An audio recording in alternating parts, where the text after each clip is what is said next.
Hello, and welcome to Targeting Your Health. Today, we will discuss neurology with Dr. Jim Shafer, a neurologist with over 20 years' experience in active practice. A neurologist deals with issues of the nervous system, including the brain and spinal cord problems. From what I've discovered in getting ready for today's show, is that at some time in our lives, we may all need a neurologist. Dr. Shafer, welcome to Targeting Your Health. Thank you.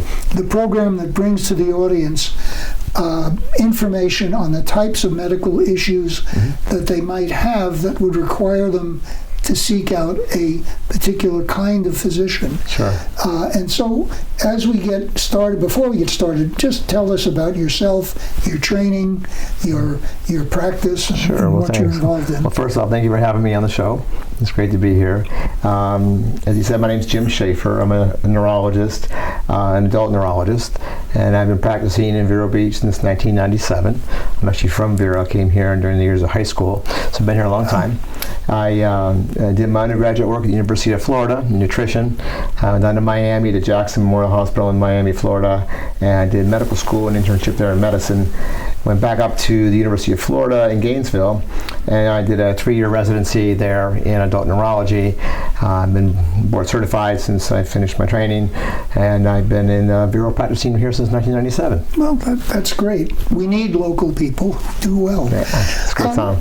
What symptoms would cause someone to seek your professional assistance? I mean, there's a long list, but what are the things that commonly occur? So, boy, neurology, it's a vast science, as you can imagine, right? So, as they say, everything's in your mind.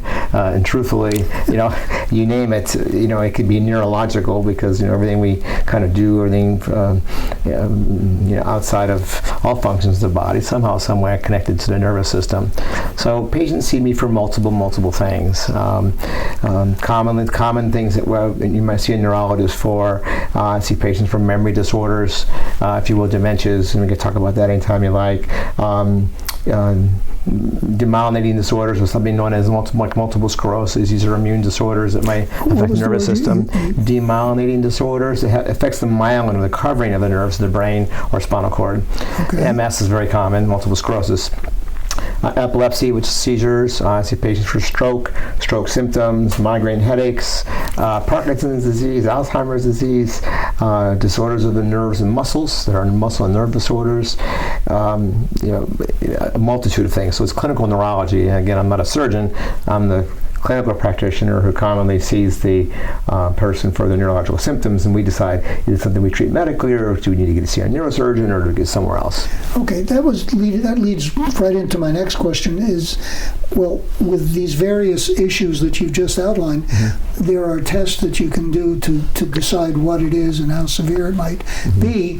Can you describe some of those tests, like, for example, for multiple sclerosis? Well, sure. So, I have a personal interest in that. So as a neurologist, again, we have tools at hand to sort of help us make a diagnosis of why someone comes to see us. And again, it can be varied reasons.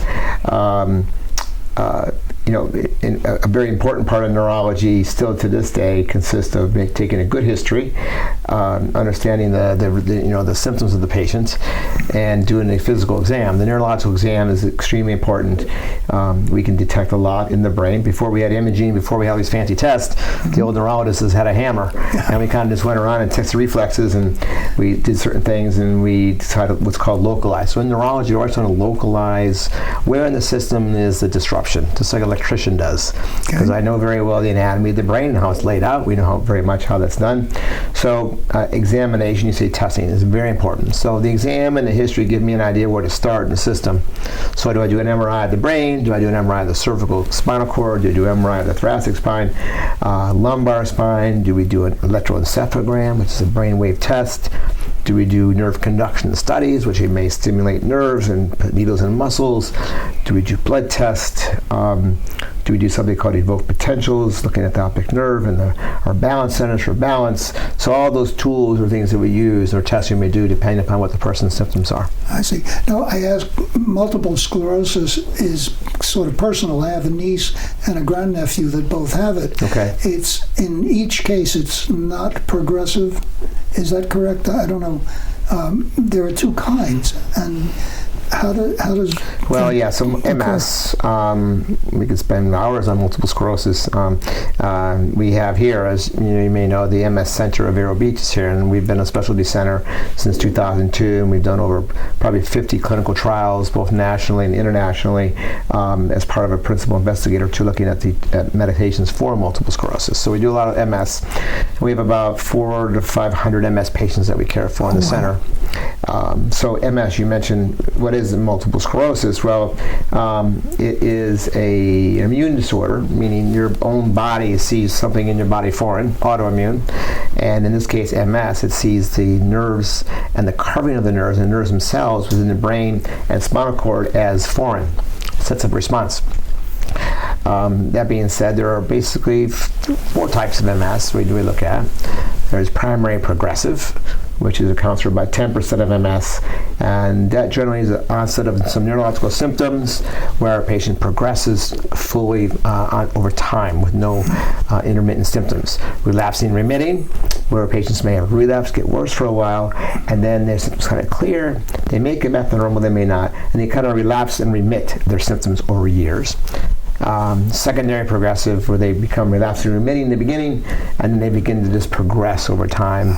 And then there's some form we call relapsing progressive, where again it's very similar to what I just mentioned, but those are the main forms of MS. And each has their own nuances of treatment and how we manage it. But by definition, MS is definitely a progressive disorder in all aspects. In all aspects. Yes. I was just about to ask about the center here and its work, but you just described that it's involved in research and advancement.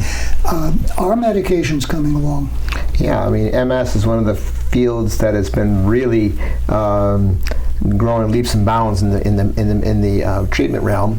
We've had approximately 15 to 18 medications come to market in the last 25 years. Wow. Where in the same amount of time we've had 0 medications in the field of Alzheimer's.